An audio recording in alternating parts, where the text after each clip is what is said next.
تحبوا تعرفوا كيفاش ربحت 9 ملايين في جمعة؟ اي نعم، ربحتهم بهذه وهذه وهذه وهذه. هذا الكل في اقوى موقع نتاع باريس سبورتيف في تونس اللي هو انكس بيت، وين تنجموا تلعبوا على الماتشات التوانسه، باسكيت، هوند، فولي، فوت. الحكايه بدات وقت اللي عملت كونت وصبيت 300 دينار. لازم تطلب 300 يعطيني 200% بونوس ونعمل انسكريبسيون، ويجيني الكونت نتاعي اللي فيه الايدي والمود باس، معناها ان كونت فيرج. ما يتبقى لي الا اني نعمر لي زانفو بيرسونيل نتاعي. هذاك علاش لازم تدخل بروفيل بيرسونيل نتاعك، تعمر الاسم واللقب، تاريخ الولاده، نمرو بطاقه التعريف، تاريخ الاصدار نتاعها، ومكان الولاده. هكاك يكون الكونت نتاعك كامل.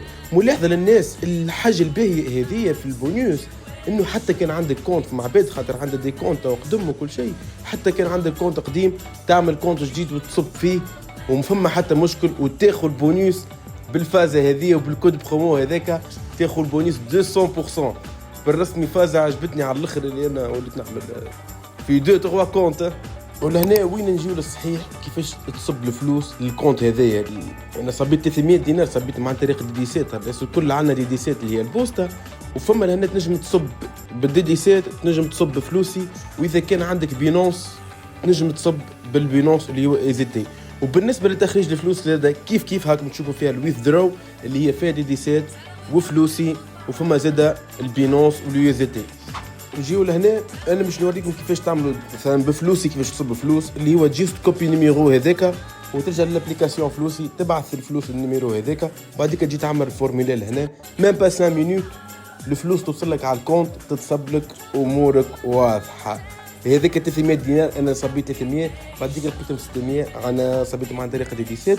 وهذه ديديسات زاد كيف حتى هو تكوبي النيميرو هذاك وتمشي تبعث له الفلوس عن طريق الوسيط، هو بالطبيعه تبعث له الفلوس اللي مش تحب تصبهم، بعديك ترجع للسيت تعمر الفورميلير، ميم با 5 مينوت زاد الفلوس توصل لك للكونت نتاعك.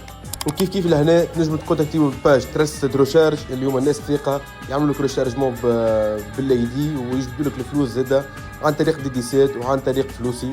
الحقيقه الناس الكل تشكر فيهم، ناس ثقه، امورهم واضحه. ان شاء الله يكون عجبكم البون بلون اللي جبته لكم اليوم. ما تنساوش شباب، البروموسيون هذه توفى نهار 31 جانفي.